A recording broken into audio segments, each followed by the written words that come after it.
అండి ఆయన గంధర్వుడైనా అంటే అర్జునుడు అన్నాడు, నడురే ఈ సంధ్యలందును నడవగ నోడుదు రశక్తనరులు భయం పడుదుమే ఏ మెయ్యడన ఎప్పుడు నడుతుమ అధిక శక్తి పురుషులవగుటన్.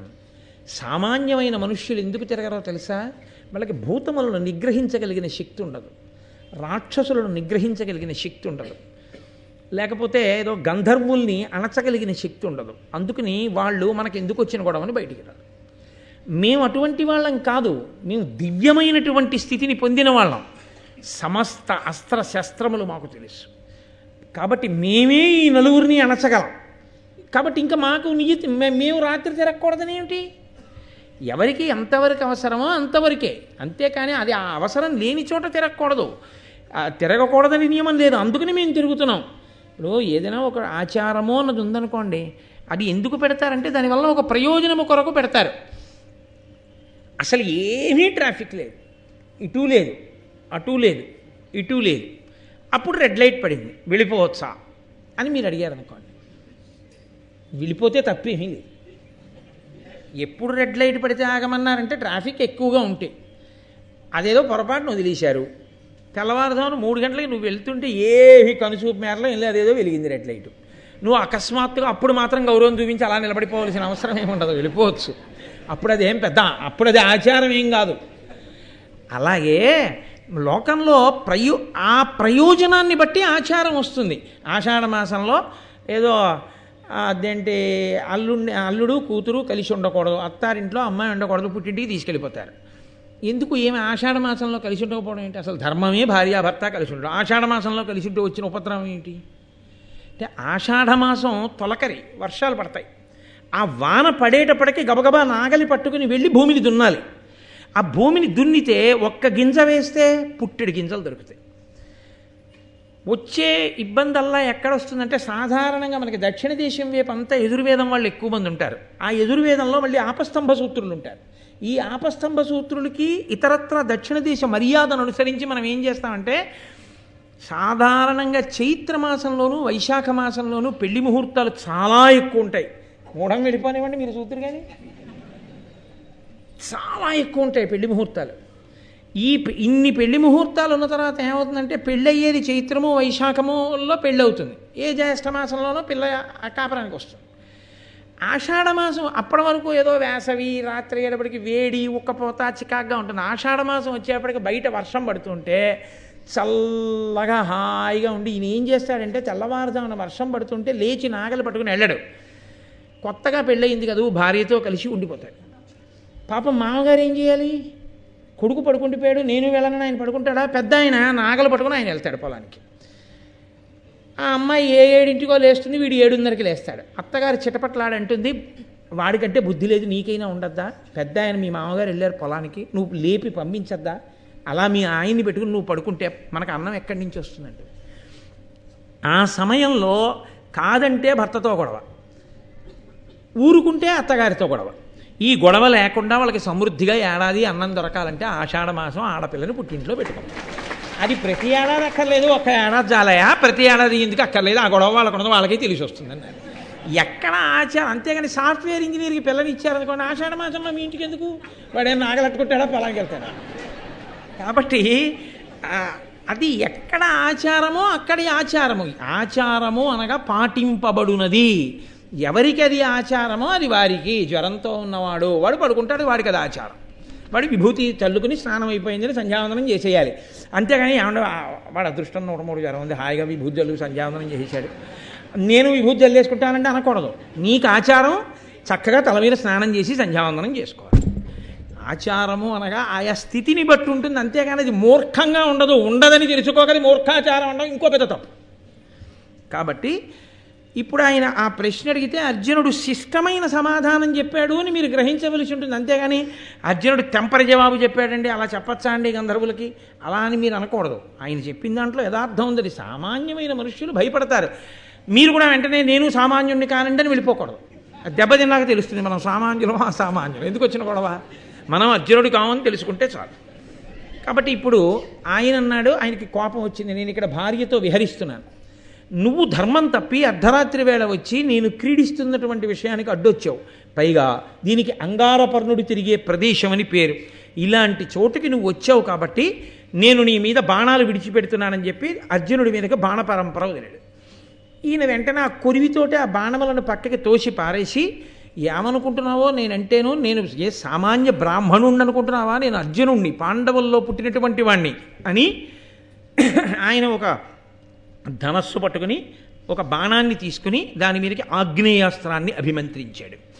అగ్నిదేవుండు బృహస్పతికిచ్చే, మున్నతడు భరద్వాజుడనగా బరగు మునికిచ్చే, అమ్మహాముని భార్గవునకిచ్చే, భార్గవుండును కుంభభవునకిచ్చే, అమ్మహాత్ముండు నాకతిదయ ఇచ్చే నీ ఈ అనలాస్త్రమని దానిన మహోగ్ర గంధర్వుపై వైచే ఘనుడింద్రసుతుడంతా ప్రదదం బప్పుడు దగ్ధమైన అగ్ని దాహభీతి అంగారపర్ణుండు బమ్మరిల్లి నేలబడిన వాని కొప్పు వట్టి ఈడ్చుకుని వచ్చే ధర్మజుకడకు ఇంద్రసుతుడు కడిమి మెరసి.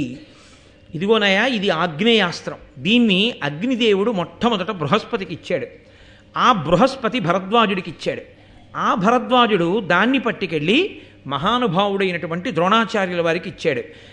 ఆ ద్రోణాచార్యుల వారు అది ఆ భార్గవుడికి పరశురాముడికి ఇచ్చాడు. పరశురాముడు ద్రోణాచార్యుల వారికి ఇచ్చాడు. ఆ ద్రోణాచార్యుల వారు దయతో నాకు ఇచ్చారు. నాకు ఇవ్వబడిన ఈ ఆగ్నేయాస్త్రాన్ని నీ మీద ప్రయోగిస్తున్నానని ప్రయోగించాడు. ఆగ్నేయాస్త్రం పడగానే ఆయన కూర్చున్నటువంటి రథం కాలిపోయి అందులోంచి బయటికి దూకి ఆ అంగారపర్ణుడు నేల మీద పడిపోయాడు. పడిపోగానే అర్జునుడు గబగబా వెళ్ళి ఆయన కొప్పు పట్టి ఈడ్చుకుంటూ తీసుకొచ్చి అక్కడ ఉన్న ధర్మరాజు గారి కాళ్ళ మీద పడేశాడు. అది వాళ్ళ ధర్మం.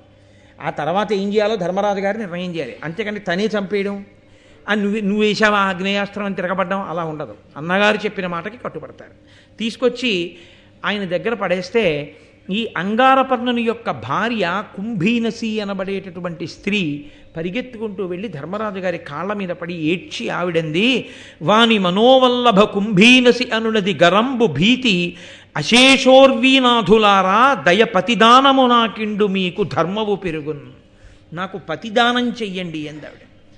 నా భర్త మీ అధీనంలో ఉన్నాడు, ఇప్పుడు నాకు మళ్ళీ ఇస్తే మీరు పతిని దానం చేసినట్టు. లోకంలో పతిదానం కన్నా గొప్ప దానం లేదు. కాబట్టి ఈ మాట ఎక్కడ వాడుతున్నారో తెలుసండి. మళ్ళీ ఈ పతిదానం అన్న మాటని అద్భుతంగా వాడింది ఆ శ్రీరామాయణంలో కిష్కింధకాండలో ఆ తార వాడింది, వాలి భార్య. రాముడిని తిడుతుందనుకున్నారు అందరూ.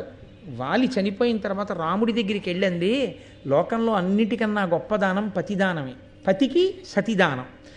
నా భర్తకి నేనంటే చాలా ఇష్టం, పైలోకంలోకి వెళ్ళి బాధగా నించుంటాడు నా కోసం, ఆయనకి సతిదానం చెయ్యి, ఆ బాణంతోనే నన్ను చంపి వెళ్ళిపోతాను ఆయన దగ్గరికి అంది. అలా ఇక్కడ నన్నయ్య గారు పతిదానం అన్నమాట వేశారు.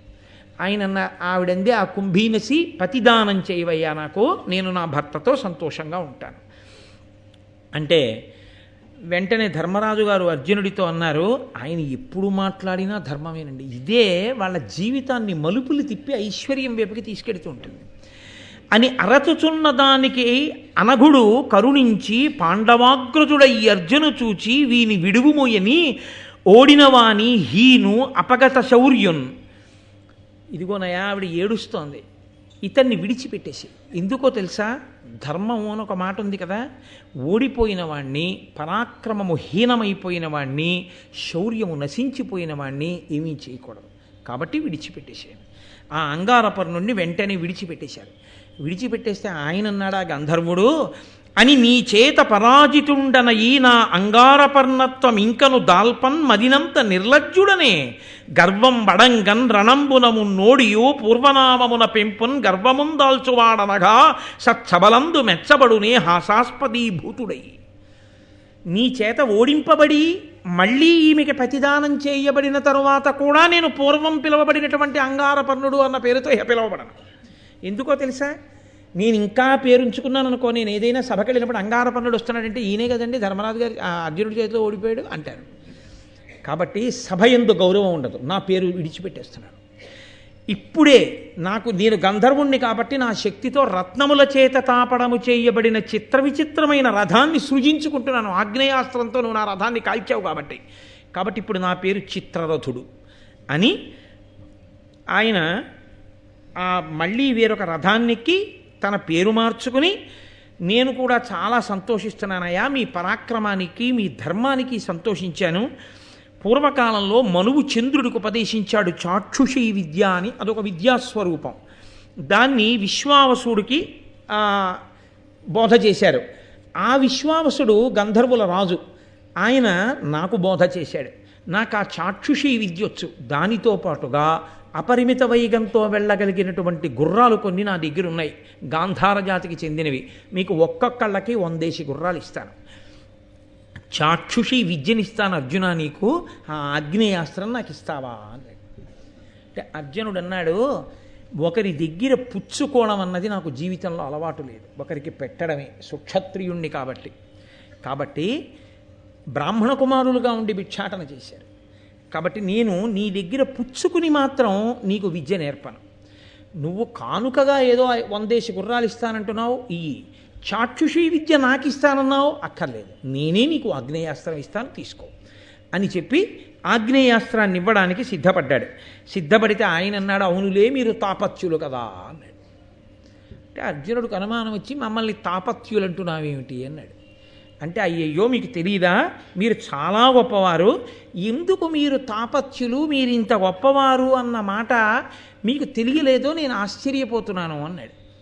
అంటే అర్జునుడు అన్నాడు, మేమింత గొప్పవాళ్ళమని నువ్వు అంటున్నావు కదా, మేము బ్రాహ్మణుల్ని సేవిస్తుంటాం, ధర్మానికి కట్టుబడతాం, ఇటువంటి మమ్మల్ని సామాన్యులుగా ఊహించి ఎందుకు మాట్లాడావు కనపడగానే అని అడిగాడు. అదో విచిత్రమైన సంవాదం. ఆయన అన్నాడు, మీకు అగ్నిహోత్రములు లేవు, మీ ముందు పురోహితుడు లేడు కనుక అన్నాడు.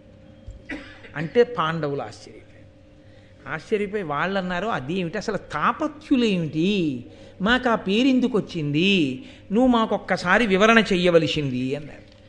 అంటే ఆయన వాళ్ళకి ఒక విషయం చెప్తూ, సుక్షత్రియుడైనటువంటి వాడు రాచరికం చేసేటటువంటి వాడే కాదు, నిజానికి ఎవరికైనా బ్రాహ్మణుడు పురోహితుడు ఉండి తీరాలి. అందుకే పూర్వం ఇంటి చాకలి, ఇంటి పురోహితుడు అని ఉండేవారు. ఇంట్లో ఏ శుభకార్యం జరుగుతున్నా ఆయన ఇంటికి కూడా పంపిస్తుండేవారు. ఆ బ్రాహ్మణుడు ముందు నడిస్తే, ఆ బ్రాహ్మణుడు ఒక ఇంటికి పురోహితుడుగా ఉంటే ఎంత వైభవం ఉంటుందో, పురోహితుడు లేకపోవడం ఎంత తప్పో చెప్తున్నాడు అంగారపర్ణుడు. ఆయన అన్నాడు, సుర గరుడ విశోరగ యక్ష రాక్షస పిశాచ భూత గంధర్వులు ఓపరు ధిక్కరింప బ్రాహ్మణ పురస్కృతుల పుణ్యమతుల భూతలపతులను. ఎవరైతే రాజ్యాన్ని ఏలే రాజులుంటారో, సుక్షత్రియులుంటారో, వాళ్ళకి బ్రాహ్మణుడు పురోహితుడు ఉన్నట్లయితే సుర గరుడ పాముల వలన, యక్షుల వలన, రాక్షసుల వలన, పిశాచముల వలన, భూతముల వలన, గంధర్వుల వలన ఎన్నడూ అవమానం కలగదు. మీకు బ్రాహ్మణుడు లేడు, దానివలన మీకు ఇటువంటి తిరస్కారం లభించింది. పురోహితుడు అన్నవాడు ఎటువంటి వాడు ఉండాలో తెలుసా? సుక్షత్రియులు పెట్టుకున్నప్పుడు, రాజులు పెట్టుకున్నప్పుడు, వేదము వేదియున్ కలుగు విప్రవరేణ్యుడు అగణ్య పుణ్య సంపాది పురోహితుండైన పాపము పొందిన భూపతిం ప్రతాపోదయ కాన మీదకు గుణోన్నతి కిందగ ధర్మతత్వ సంవేది పురస్కరింపుడు పవిత్ర చరిత్రు మహీసురోత్తమున్. వేదము వేది రెండూ ఉండాలి బ్రాహ్మణుడికి. తాను వేదం చదువుకున్నవాడై ఉండాలి. వేది అంటే అగ్నిని వ్రేల్చి హవిస్సు ఇవ్వడానికి వేది ఉండాలి. అగ్నిహోత్రాన్ని రగల్చడానికి యజ్ఞకుంటాం. ఈ వేది వేదము రెండూ ఎవరికి ఉంటాయో, సంతతము వేదమంత్రములతో అగ్నిని ఎవరు తృప్తిపరుస్తుంటాడో అటువంటి తేజోవంతుడైన వాడు పురోహితుడుగా ఉంటే, అంతగా దేవతల్ని ఆరాధించేవాడు పురోహితుడుగా ఉంటే, అటువంటి వాడికి ఎవ్వరి వలన అవమానము కలగదు. మీ వంశంలో ఈ పురోహితులు అంత గొప్పగా కాపాడారయా, మీరు తాపత్యులు అన్నాడు. తాపత్యులు అంటే ఏమిటి, ఎందుకు అలా అంటున్నావు మమ్మల్ని అన్నాడు. మీరు తపతి సంతతి వారు. ఆదిత్యునికి, సూర్యునికి సావిత్రి అని ఒక కూతురు. ఆ సావిత్రి యొక్క చెల్లెలు తపతి. ఈ సావిత్రి యొక్క చెల్లెలైనటువంటి తపతి చాలా గొప్ప అందగత్తె. ఈ అందగత్తె అయినటువంటి పిల్లకి మంచి వరుణ్ణి ఎలా తీసుకురావాలి అని సూర్యభగవానుడు మనసులో ఖేదపడుతున్నాడు. ఆడపిల్ల ఉన్నవాడు మంచి అల్లుడి కోసం ఆలోచన చేస్తుంటాడు కదండి. అందుకని ఆయన ఆలోచిస్తూ అజామీఢుని యొక్క పుత్రుడైనటువంటి సంవరుణుడు అనబడేటటువంటి రాజు ఈ మీ భరతవంశంలోనే పుట్టాడు. గొప్ప తేజోశాలి. ఆకాశమండలంలో సూర్యుడు ఎంత తేజోమూర్తో భూమి మీద సంవరుణుడు అంత తేజోమూర్తి. ఆ సంవరుణునికిచ్చి తన కుమార్తెని వివాహం చెయ్యాలనుకున్నాడు.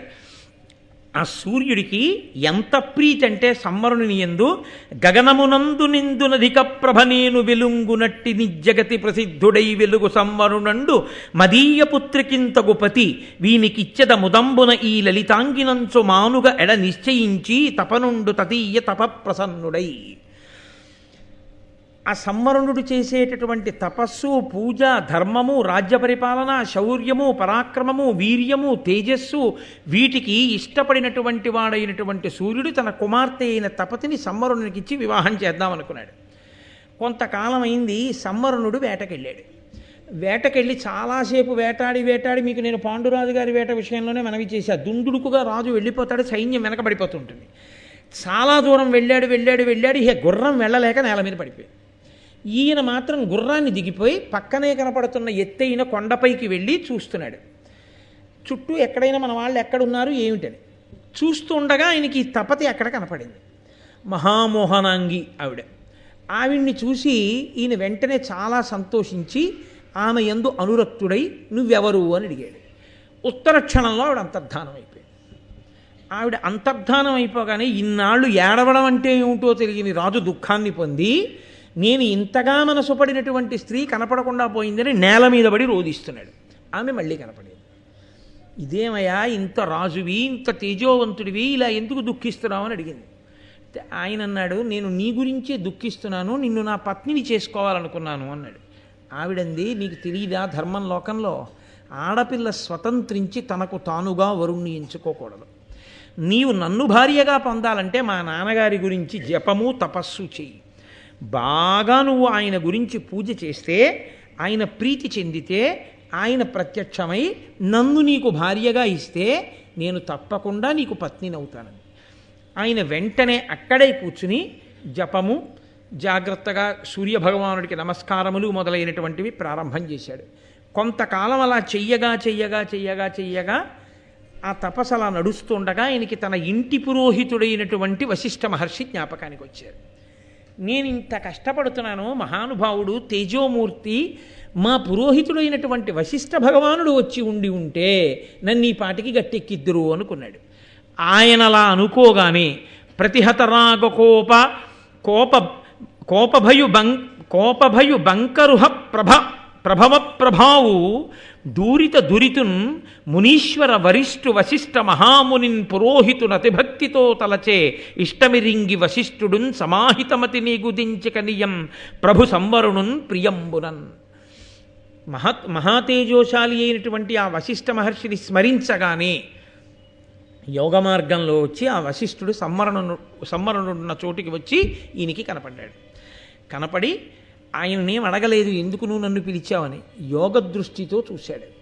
ఓహో, ఇతను సూర్యుని కుమార్తె అయిన తపతి యందు అనురక్తుడయ్యాడు. సూర్యుడి గురించి జపం చేస్తున్నాడు, నమస్కారాలు చేస్తున్నాడు, కానీ ఇంకా సూర్యానుగ్రహం కలగలేదు అనుకున్నాడు. అనుకుని తనకున్నటువంటి యోగ బలంతో 10,000 ఆమడలు సూర్యభగవానుడి దాకా వెళ్ళాడు. క్షణకాలంలో వెళ్ళిపోయి సూర్యుడికి అభిముఖంగా నిలబడ్డాడు. అది వశిష్ఠుడంటే. ఈ దేశంలో తపోనిష్టాగరిష్ఠులైన వ్యక్తుల యొక్క తేజస్సు అంటే అలా ఉంటుంది. వెళ్ళి సూర్యుడికి ఎదురుగుండా నిలబడ్డాడు. నిలబడి వేదమంత్రములతో సూక్తములతో సూర్యుణ్ణి కీర్తించాడు. ఆయన ఎంతో సంతోషించి, వశిష్ఠ మహానుభావ, నువ్వు వచ్చి ఇలా నన్ను కీర్తించావు, నీకేం కావాలని అడిగాడు. ఆయన అన్నాడు, ఆయనతో మాట్లాడడం అంటే ఏమిటో తెలుసా అండి? వశిష్ఠుడు ఆయనతో మాట్లాడడం అంటే ఇలా ఎదురుగుండా నిలబడి మాట్లాడడం కాదు. 1 నిమిషానికి 364 ఆమడలు పరిగెత్తుకు వెళ్ళిపోతుంటుంది ఆ రథం. 1 నిమిషానికి 364 ఆమడలు పరిగెత్తే రథం మీద వెళ్ళిపోతున్నటువంటి సూర్యుణ్ణి తన యోగశక్తితో అనుగమిస్తూ స్తోత్రం చేసి మాట్లాడాడు వశిష్ఠుడు.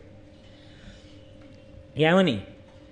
ఇదిగోనయా నా శిష్యుడు ఇక్ష్వాకు వంశంలో భరత వంశంలో ఆ సంవరణుడు అన్న రాజు పుట్టి అక్కడ తపస్సు చేస్తున్నాడు నీ గురించి. నీ కుమార్తె అయిన తపతిని తన భార్యని చేసుకోవాలనుకుంటున్నాడు.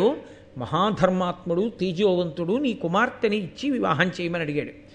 నీ అంత పెద్దవాడు వచ్చి అడిగితే కాదంటానా? తప్పకుండా. నువ్వే నా కుమార్తెని తీసుకెళ్ళి సశాస్త్రీయంగా వాళ్ళిద్దరికీ వివాహం చేయమని వశిష్ఠుడికి తన కుమార్తె తపతిని ఇచ్చి పంపించాడు సూర్యుడు. వశిష్ఠుడు ఆ తపతిని తీసుకుని వచ్చాడు. వచ్చి సశాస్త్రీయంగా ఈ సంవరుణనకు తపతికి వివాహం చేయించాడు. వాళ్ళిద్దరికీ వివాహం జరిగినటువంటి కారణంగా 12 సంవత్సరముల పాటు ఆ తపతితో విహారం చేస్తూ కాలాన్ని మరిచిపోయి ఉండిపోయాడు రాజు. రాజు కాలాన్ని మరిచిపోయి ఉండిపోవడం వల్ల రాజు తన ధర్మాన్ని విడిచిపెట్టేశాడు కదా. రాజ్యపాలన నెలకి ఒక వాన పడాలి, ఆగిపోయింది. రాజు లేకపోతే లోకం ధర్మం తప్పుతుంది కాబట్టి వానలాగిపోతే క్షామం వచ్చింది. అప్పుడు మళ్ళీ వశిష్ఠ మహర్షి జోక్యం చేసుకుని వైదికమైన శాంతి పౌష్టిక కర్మలనన్నింటినీ చేసి రాజుని రాజ్యానికి తీసుకొచ్చి సింహాసనం మీద కూర్చోబెడితే మళ్ళీ వర్షాలు పడి క్షామం పోయి రాజ్యమంతా సుభిక్షమైంది. కాబట్టి మీ వంశంలోనే అదిగో ఆ సంవరుణుడికి తపతినిచ్చి వివాహం చేయడమే కాదు, ఆ తపతికి సంవరుణుడికే కురు అనబడేటటువంటి మహానుభావుడు పుట్టాడు. ఆ కురువంశంలో పుట్టిన వాళ్లే మీరందరూ, కాబట్టే మిమ్మల్ని కౌరవులని పిలుస్తారు. అంతటి గొప్ప వంశకర్త పుట్టాడంటే తపతి అనబడేటటువంటి గొప్ప సుక్షేత్రము సంవరుణుడికి లభించింది. ఎవరి వలన? ఇంటి పురోహితుడి వలన. ఇంటి పురోహితుడు సమర్థుడైతే రాజ్య పరిపాలనలో వచ్చిన క్షామాన్ని కూడా తొలగతోశాడు. పురోహితుడు చేసిన పెళ్ళయ్యా మీ వంశంలో ఒక పెళ్ళి. కాబట్టి ఇప్పటి వరకు మీకేం తెలుసు అంటే చాలా గొప్పగా ఉన్నటువంటి మగవాళ్ళు కొంతమంది తెలుసు. ఏదో శంతన మహారాజు గారు, భరతుడు, ఆ తర్వాత కురు, ఇలాంటి వాళ్ళ గురించే మీకు తెలుసు. కానీ మీ వంశంలో చాలా గొప్ప ఆడవాళ్ళు కూడా వంశకర్తలుగా ఉన్నారు. గంగమ్మ భీష్ముణ్ణి కంది గాంగేయుడు అనిపించుకున్నాడు. మీ తల్లి కుంతి మిమ్మల్ని కంది కౌంతేయులు అని మీకు పేరొచ్చింది. ఇదిగో ఆ తపతి కురుమహారాజుని కంది కాబట్టి మీ వంశంలో ఉన్న వాళ్ళని తాపత్యులు అని పిలుస్తారు ఆవిడ పేరు మీద. ఇంత గొప్పతనం రావడానికి కారణమంతా ఇంటికి పురోహితుడు ఉండడమే. సంవరుణుడికి మీకు పురోహితుడు లేకపోవడం వల్లే మీరు భంగపాటు పొందారు. మీకు సరైన పురోహితుడు ఉండద్దా? ఉండాలి. అంటే అర్జునుడు అన్నాడు, మాకు తెలియదు ఈ విషయం. ఎంత గొప్ప విషయం చెప్పావయ్యా, మా వంశంలో సూర్యభగవానుడి యొక్క కూతురు తపతి మాకు ఇంత దగ్గరి బంధువా, మేము తాపత్యులమా? చాలా సంతోషం.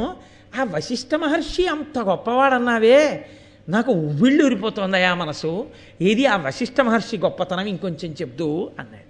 అంటే ఆయన అన్నాడు, వశిష్ఠ మహర్షి యొక్క గొప్పతనం చెప్పనా? సముద్రాల్ని తాగమంటే తాగచ్చేమో, వశిష్ఠ మహర్షి యొక్క గొప్పతనాన్ని చెప్పడం ఎవరికీ సాధ్యం కాదు. కానీ ఒక్క మాట చెప్తా. బలమరి కామక్రోధంబులు రెండు జయింపబడి తపో వీర్య బలంబుల చేసి చేయునవి నిచ్చలు ఎవ్వని ఏవి పాద సంవాహంబుల్.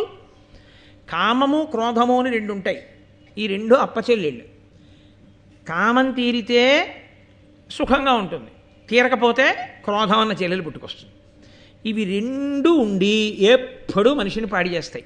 ఈ కామక్రోధాలు వదిలేయండి అంటారు. కామక్రోధాలు వదిలేయడానికి నేను పట్టుకున్నాను ఏటి వాటిని, అవి నన్ను పట్టుకున్నాయి. అవి నన్ను పట్టుకుంటే ఇప్పుడు వాటికి నేనంటే అసహ్యం వెయ్యాలి. వాటికి నేనంటే అసహ్యం ఎప్పుడు వేస్తుందో తెలుసా అండి? జలగ మిమ్మల్ని పట్టుకుంది అనుకోండి, అయ్యో నేను జలగని వదిలేయండి అన్నారు అనుకోండి, జలగను వదిలేయడానికి జలగని నేను పట్టుకుంటే కదా వదిలేయడానికి. మీరు వదులుచుకుందామని లాగారనుకోండి, అది సాగుతుంది. అందుకే జలగ సాగినట్టు సాగాడండి అంటారు. అది వదలదు మిమ్మల్ని. అప్పుడు ఏం చేయాలి? మీరు కాస్త ముగ్గట్టుకొచ్చి అలా వేశారనుకోండి, అది టుప్పని ఉడికిన పడిపోతుంది. దానికి అసహ్యం ముగ్గంటే. దానికి అసహ్యమైంది పట్టుకోవాలి. కామక్రోధాలు విడిచిపెట్టేయాలంటే ఏం పట్టుకోవాలో తెలుసా? గురువుగారి పాదాలు పట్టుకోవాలి. లోకంలో ఎంతమంది పట్టుకున్నా కామక్రోధాదులు విడిచిపోయేటట్టుగా అంత దివ్యమైన తపస్సు చేసిన మహాపురుషుని యొక్క పాదములు, ఆ పాదములు వశిష్ఠుడివి. ఆ పాద సంవాహనం చేస్తే, ఆ పాదములు పట్టుకుంటే, ఆ కాళ్ళొత్తితే కామక్రోధములు విడిచిపెట్టేస్తాయి. అంతటి మహానుభావుడయా వశిష్ఠుడంటే. ఆ వశిష్ఠుడు కామధేనువు యొక్క బిడ్డ నందిని ఆయన దగ్గర ఉండేది. ఆ నందిని ఆయన పెంచుతూ హవ్యకవ్యములను నడుపుతున్నాడు. హవ్యము అంటే దేవతలను ఆరాధించడం, కవ్యము అంటే పితృదేవతలను ఆరాధించడం. ఒకానొకప్పుడు విశ్వామిత్రుడు వచ్చాడు. విశ్వామిత్రుడు వచ్చి చాలా పెద్ద సైన్యంతో వస్తే వశిష్ఠ మహర్షి అన్నారు, మీ అందరూ ఆతిథ్యం తీసుకోండి అన్నారు. అబ్బాయి మీరేదో ఆశ్రమంలో ఉన్నారు, పాపం ఇంతమందికి ఏం పెడతారులేండి అన్నాడు. ఏమీ బెంగపెట్టుకోకండి, మేము పెడతామని చెప్పి నందిని పిలిచి వీళ్ళందరికీ ఎవరెవరికి ఏది ఇష్టమో అది పెట్టమన్నారు వశిష్ఠ మహర్షి. అంతే. ఎవరికి ఏది ఇష్టమో అవన్నీ సృజించింది ఆవిడ, ఆ ధేనువు, ఆ ఆవు దూడ. అంతే. ఇంతమందికి ఇన్ని పెట్టేస్తే విశ్వామిత్రుడు తెల్లబోయాడు. తెల్లబోయి ఆయన అన్నాడు, నీ దగ్గర ఎందుకయా ఈ ఆవు ఇంత గొప్పది, నాకు ఇచ్చేసేయి, నీకు 1,00,000 పాడి ఆవులు ఇస్తానన్నాడు. నువ్విచ్చే 1,00,000 పాడి ఆవులు ఎవరికి కావాలయా, నా హవ్యకవ్యములు దీనివల్ల నడుస్తున్నాయి, నాకు ఈ నందిని ధేనువు కావాలన్నాడు వశిష్ఠుడు. నేను రాజుని, రత్నహారీచ పార్థివా అంటాడు రామాయణం బాలకాండలో విశ్వామిత్రుడు. ఎక్కడ రత్నం ఉన్నా రాజుది, కాబట్టి నేను తీసుకుపోతా, అసలు నేను అడగడం నా తప్పు, అడగాలని ఎక్కడుంది, నేను పట్టుకుపోతున్నా అన్నాడు. ఊరుకున్నాడు వశిష్ఠుడు. పట్టుకుపోయాడు. పట్టుకుపోతుంటే ఆ ధేనువు తప్పించుకుని వెనక్కి వచ్చి ఆవిడ అంది, నన్ను ఎందుకు విడిచిపెట్టావంది. నేనేమీ విడిచిపెట్టలేదు, ఆయన పట్టుకుపోతున్నాడు అన్నాడు. అంటే నేను నీ దగ్గరే ఉండాలనుకుంటున్నాను, ఉండు, నిన్ను నేను రక్షించేదే ఉంది, నువ్వే రక్షించుకోగలవు అంతే. ఆవిడ వెంటనే నిప్పుల వాన కురిపించింది విశ్వామిత్రుడి యొక్క సైన్యం మీద. తోక నుండి శబరులు అనేటటువంటి వాళ్ళని, శబర జాతంతా ఆవు తోకలోంచి వచ్చిన వాళ్ళు, మలమూత్రములలో నుండి శక యవన పుండ్ర పులింద ద్రవిడ సింహళుల్ని సృష్టించింది. నురుగులోంచి దరదబర్బురులు అనబడేటటువంటి వాళ్ళని, దరదర్బురులు అనబడేటటువంటి జాతిని సృజించింది. వీళ్ళందరూ విశ్వామిత్రుడి సైన్యం మీద పడి వాళ్ళందరినీ కూడా తెగటారిస్తే విశ్వామిత్రుడు ఓడిపోయి వెళ్ళిపోయి ఆ తర్వాతి కాలంలో చాలా కాలానికి బ్రహ్మర్షిత్వం పొందాడు. ఈ బ్రహ్మర్షిత్వం పొందే లోపల చాలా పెద్ద కథ నడిచింది. వశిష్ఠ మహర్షి గొప్పతనం అంటే ఏమిటో చెప్తున్నాను, మీ అడిగావు కాబట్టి. ఆ వశిష్ఠ మహర్షి 9 కొడుకులు. 9 కొడుకులలో పెద్దవాడు శక్తే పౌత్రమకల్మషం పరాశరాత్మజం వందే శుకతాతం తపోనిధిం అని మనం వ్యాస భగవానుడి గురించి స్తోత్రం చేస్తాం. ఆ వశిష్ఠుని యొక్క 9 కుమారులలో పెద్దవాడు ఆ శక్తి మహర్షి, మహానుభావుడు, బ్రహ్మజ్ఞాని. 99 మంది తమ్ముళ్లతో కలిసి వెళ్ళిపోతున్నాడు. కల్మషపాదుడు అనబడేటటువంటి రాజు ఇక్ష్వాకు వంశంలో వాడు ఎదురొచ్చాడు. ఆయన వశిష్ఠుడు శిష్యుడే, ఎదురొచ్చాడు. చిన్న దారి, ఈయన వెళ్ళిపోతున్నాడు శక్తి 99 మంది తమ్ముళ్లతో. రాజు ఎదురుగుండా వచ్చాడు ఆ వాహనం మీద. వచ్చి అన్నాడు, పక్కకి తప్పుకో అన్నాడు.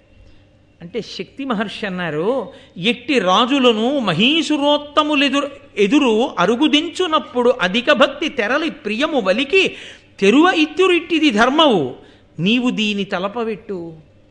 లోకంలో ఎక్కడైనా రాజుకి సద్బ్రాహ్మణుడు ఎదురైతే చూడగానే నమస్కారం చేసి అయ్యా వెళ్ళండి అంటాడు. అది ధర్మం.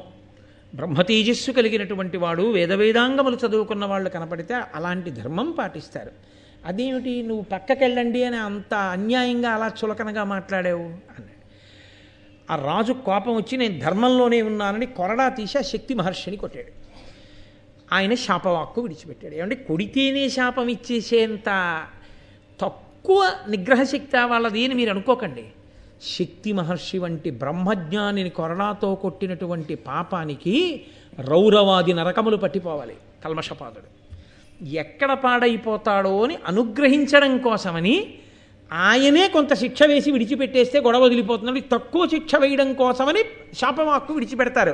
అందుకే శాపానుగ్రహము అంటారు శాపాన్ని. ఆయన అన్నాడు, 12 సంవత్సరముల నరమాంసము తినే రాక్షసుడవగుదువుగాక అన్నాడు. ఇప్పుడు ఈ కల్మషపాదుడు నరమాంసము భక్షించే రాక్షసున్నవడమా, నాకు శాప విమోచనం ఇవ్వండి అని ఆయన కాళ్ళ మీద పడే లోపల వశిష్ఠుడి మీద కక్ష పెట్టుకుని ఉన్నాడు కదా విశ్వామిత్రుడు. అందుకని ఇంకా అప్పటికి బ్రహ్మర్షి కాలేదు. ఆయన కింకరుడు అనబడేటటువంటి ఒక రాక్షసుణ్ణి సృష్టించి కల్మషపాదుడిలోకి అనుప్రవేశం చేయించాడు ఆ శాపవాక్కుని ఆధారంగా. రాక్షసత్వం వచ్చినప్పుడు సింహాసనం మీద కూర్చునేవాడు కాదు, రాక్షసత్వం లేకపోతే వచ్చి కూర్చుని పరిపాలన చేసేవాడు. ఒకనాడు రాక్షసత్వం లేని స్థితిలో కూర్చునున్నాడు కల్మషపాదుడు. కూర్చునుండగా ఒక బ్రాహ్మణుడు వచ్చి అన్నాడు, మహారాజా నాకు మాంసాహారంతో అన్నం పెట్టించండి అన్నాడు. అదేమిటండి అలా అడగచ్చా, బ్రాహ్మణుడు ఏమిటి మాంసాహారంతో అన్నం ఏమిటని మీకు అనుమానం రావచ్చు. ఆ యుగం వరకు అది ధర్మం. బ్రాహ్మణులు మాంసంతో అన్నం తినేవారు. తద్దినం పెట్టేటప్పుడు కూడా పితృదేవతలకి తద్దినం పెడితే కూడా మాంసంతో పెట్టాలి. ఇప్పుడు కాదు, బాగా ఎర్రసిరాతో అండర్లైన్ చేసుకోండి, కోటేశ్వరారు చెప్పారని ఎక్కడో కనపడకండి. కాబట్టి ఆ యుగంలో అందుకే వశిష్ఠ మహర్షిని, అగస్త్య మహర్షిని వాతాపి తద్దినానికి పిలిచినప్పుడు రామాయణం బాలకాండలో వచ్చిన వాళ్ళందరినీ పితృకార్యానికని పిలిచి వాళ్ళకి మాంసం పెట్టి తమ్ముణ్ణే వండి పెట్టేసి లోపలికి వెళ్ళిపోయిన తర్వాత మళ్ళీ తమ్ముడిని పిలుస్తాడు. పిలిస్తే ఆ వాతాపి కడుపు చీల్చుకుని బయటకు వస్తాడు. అగస్త్య మహర్షి వాతాపి జీర్ణం, వాతాపి జీర్ణం, జీర్ణం జీర్ణం, వాతాపి జీర్ణం అంటే జీర్ణం అయిపోయాడు. కాబట్టి మాంసం తినేవారు, మాంసం పెట్టేవారు బ్రాహ్మణులకి త్రేతాయుగం ద్వాపరయుగం వరకు కూడా. కలియుగంలో అసలు సరే నేను ఎందుకు మాట్లాడాలి కానీ అందుకని అసలు బ్రాహ్మణుడు మాంసం తినడం అనేది లేనే లేదు కలియుగంలో. దానికి బదులే వచ్చింది మినుము. అందుకే గారె ముక్క వండి గారెలు పెడతారు తద్దినంలో తప్ప ఇంకెక్కడా ఎప్పుడు ఏ కారణానికి కనపడకూడదు. కాబట్టి ఇప్పుడు ఆ బ్రాహ్మణుడు మాంసంతో అన్నం పెట్టమని అడిగాడు. అడిగితే రాజు అన్నాడు వంటవాడిని పిలిచి, ఆయన అడిగింది చిన్న కోరికరా, అప్పటికి రాక్షసుడు ఆవహించి లేడు కల్మషపాదుడికి. అందుకని ఆయన అన్నాడు మాంసంతో ఆ బ్రాహ్మణుడికి భోజనం పెట్టు అని లోపలికి వెళ్ళిపోయాడు. కొంతసేపు అయింది, ఆ వంటవాడు ఇంట్లో అంతా వెతికాడు, వేళ కాని వేళ మాంసం లేదు. అందుకని ఆయన వచ్చి అన్నాడు ఎక్కడ మాంసం లేదు అంతఃపురంలో మహారాజా, ఏం చేయమంటారన్నాడు. ఈ ప్రశ్న అడిగే వేళటికి రాక్షసుడు ఆవహించాడు. ఆయన అన్నాడు రాక్షసుడు ఆవహించి ఉన్న కారణం చేత వజ్రశాలకు వెళ్ళి నరకబడిన మనుష్యులు ఉంటారు నరమాంసం తెచ్చి వండి పెట్టన్నాడు. ఆ వంటవాడు రాజాజ్ఞ అని నరమాంసం వండి బ్రాహ్మణుడికి పెట్టాడు. బ్రాహ్మణుడు అది చూసి నోట ముద్ద పెడుతూనే ఇది నరమాంసం, బ్రాహ్మణుడికి మాంసం పెడతారు కానీ నరమాంసమా పెడతారు, ఇలా పెట్టించిన రాజు నరమాంసభక్షకుడై మరింత ఉద్రిక్తతతో ఉండుగాక అన్నాడు. ఈ మాట విని రాజుకి ఎక్కడలేని కోపం వచ్చింది కల్మషపాదుడికి. ఆ ఆవేశంలో ముందు వెనకలు చూడకుండా వశిష్ఠ మహర్షి ఆశ్రమానికి వెళ్ళి ఇలాగే నువ్వు నాకు మొట్టమొదట శాపం ఇవ్వడం వల్లే నా బతుకు ఇలా అయిపోయిందని చెప్పి విశ్వామిత్రుడు వశిష్ఠుడి మీద కోపంతో ప్రవేశపెట్టిన రాక్షసుని యొక్క ఉనికి తెలుసుకోలేక శక్తి మహర్షిని వశిష్ఠ మహర్షి యొక్క మిగిలిన 99 మంది కుమారుల్ని ఒక్కసారి తినేశాడు. వశిష్ఠుడు బయటకు వచ్చి చూసేటప్పటికి 100 కొడుకులు మరణించారు. 100 కొడుకులు మరణించారు అనేటటువంటి బాధ చేత వశిష్ఠ మహర్షి అంతటి వాడు ఒక్కసారి అంత కలకలలాడుతూ 100 కొడుకులతో అంతటి బ్రహ్మజ్ఞానులతో ఉండే ఆశ్రమం వెలవెలపోయిందని బాధతో ఒక నదిలో దూకేశాడు.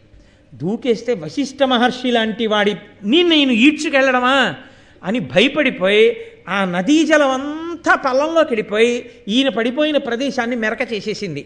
100 ప్రదేశాల్లోకి మిలికిలి తిరిగి వెళ్ళిపోయింది ఆ నది. వెళ్ళిపోయి వశిష్ఠుడి జోలికి రాలేదు కాబట్టి 100 మిలికిలి తిరిగి వెళ్ళిపోయింది కాబట్టి ఆ నదికి శతద్రువు అని పేరు వచ్చింది.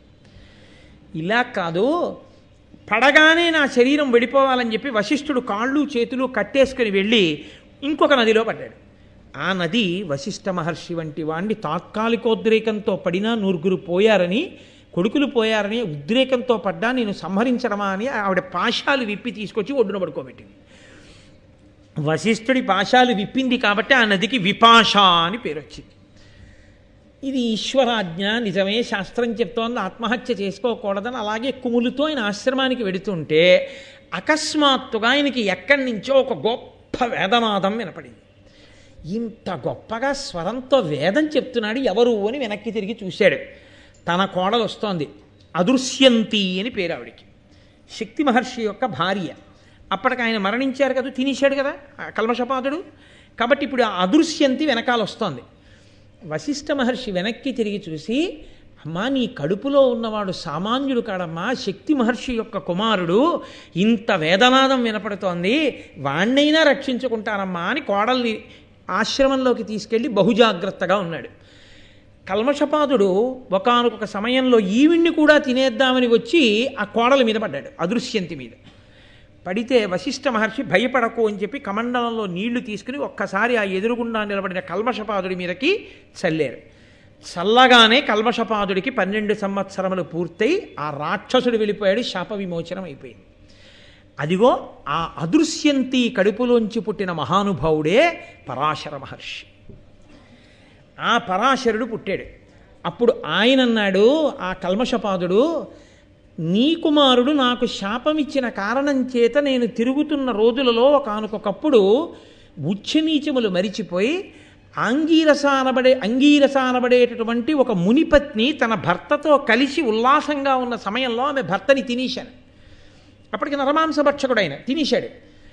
ఆమెకి కోపం వచ్చి నువ్వెప్పుడైనా నీ భార్యతో క్రీడిస్తే మరణిస్తావని నాకు శాపం ఇచ్చింది.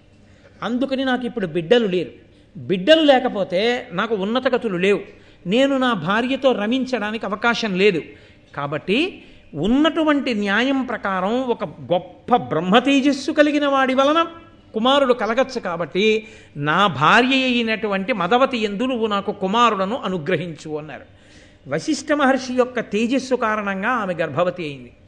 12 సంవత్సరములు కడుపుతో ఉన్నా ఆవిడికి పిల్లాడు పుట్టలేదు. ఆవిడికి కోపం వచ్చి ఈవిడి 12 ఏళ్ళు అయింది కొడుకు పుట్టడని ఒక రోజున ఆగ్రహంలో అక్కడ సూదిగా మొనతేరిన రాయి తీసుకుని ఆ రాతితో తన గర్భాన్ని కోసుకుని చీల్చింది. రాతితో కోసుకుంటే బయటకో పిల్లాడు వచ్చాడు కాబట్టి ఆ పిల్లాడికి ఆశ్మకుడు అని పేరు వచ్చింది. అప్పుడు ఆ మదవతికి ఆ పిల్లవాడు జన్మించాడు వశిష్ఠ మహర్షి తేజస్సు చేత. శక్తి మహర్షి యొక్క భార్య అయినటువంటి అదృశ్యంతి కడుపున పుట్టినటువంటి పరాశర మహర్షి మహానుభావుడు. ఆయన పెరిగి పెద్దవాడై గొప్ప బ్రహ్మజ్ఞాని అయ్యాడు. అయి తన తండ్రి రాక్షసుల వలన మరణాన్ని పొందాడు అని తెలుసుకుని అసలు రాక్షసులన్న వాళ్ళు లేకుండా చేస్తాను అని చెప్పి ఆయన ఒక పెద్ద యజ్ఞాన్ని మొదలుపెట్టాడు. మొదలు పెడితే వశిష్ఠ మహర్షి వచ్చి అన్నారు, తప్పురా, అటువంటి యజ్ఞాలు చేయకూడదు, నీకు ఎంత తేజస్సు అయినా ఉండొచ్చు, ఏదో ఒక కారణం పడిపోయాడు. పూర్వం ఏమైందో తెలుసా? ఇలాగే ఒక ఆయన చేశాడు. ఎందుచేత చెప్తున్నానంటే పూర్వం హైహయ వంశం ఉండేది. వశిష్ఠుడు ఎవరికి చెప్తున్నాడు? పరాశరుడికి చెప్తున్నాడు. హైహయ వంశము అని ఒక వంశం, అందులో కృతవీర్యుడు అని ఒక రాజు. ఆ రాజుగారు అక్కడ ఉండేటటువంటి భృగువంశంలో జన్మించినటువంటి బ్రాహ్మణులకు విపరీతమైనటువంటి దానాలు చేస్తూ పరిపాలన చేశాడు. కృతవీర్యుడు మరణించిన తరువాత ఆ వంశంలో పుట్టిన రాజులు మన నాన్నగారిని నమ్ముకుని ఉన్నటువంటి ఈ భృగువంశ బ్రాహ్మణులు బోల్డంతా సంపాదించారు. ఇప్పుడు రాజ్యానికి కష్టకాలం వచ్చింది, ఆ డబ్బంతా ఇచ్చేయమన్నారు. కొంతమంది బ్రాహ్మణులు ఇచ్చారు, కొంతమంది ఇవ్వకుండా భూమిలో పాతి పెట్టారన్న కోపంతో ఈ హైహయ వంశంలో కృతవీర్యుని యొక్క వంశంలో పుట్టినటువంటి రాజకుమారులు భృగువంశంలో ఉన్నటువంటి బ్రాహ్మణులందరినీ పట్టుకుని చంపేశారు. చంపేయడమే కాకుండా వాళ్ళ పత్నుల కడుపులలో ఉన్న పిల్లలు కూడా చచ్చిపోవాలని ఆ పత్నుల్ని కూడా చంపేశారు. ఒక్క తల్లి, ఒక మహాపతివ్రత మాత్రం, ఆ భృగువంశంలో ఉన్న తల్లి కొడుకు బయటికి పుడితే వాణ్ణి చంపేస్తారని పుట్టకుండా పిల్లవాణ్ణి తొడలో ఉంచుకుంది తన తపశ్శక్తితో. ఉంచుకుని 100 సంవత్సరములు కాపాడింది. ఆమె తొడలో పిల్లవాడున్నాడని తెలిసి ఆవిడ్ని చంపడానికి వచ్చారు. వెంటనే ఆ తొడలోంచి ఆ పిల్లవాడు బయటపడ్డాడు. పుడుతూనే దివ్యమైన తేజస్సుతో 100 సూర్యుల ప్రకాశంతో చూశాడు. హైహయ వంశ రాజులందరి కళ్ళు పోగానే వాళ్ళు వచ్చి ఆవిడ కాళ్ళ మీద పడి, అమ్మా మాకు మళ్ళీ చూపు వచ్చేటట్టు చెయ్యి అన్నారు. అంటే ఆవిడంది, నేను చేయడం ఏమిటయా, సూర్యుని యొక్క తేజస్సుతో మహానుభావుడిగా పుట్టాడు నా కుమారుడు ఔర్వుడు అంటారు, ఆ ఔర్వుడి కాళ్ళ మీద పడండి, ఆయన రక్షిస్తాడని.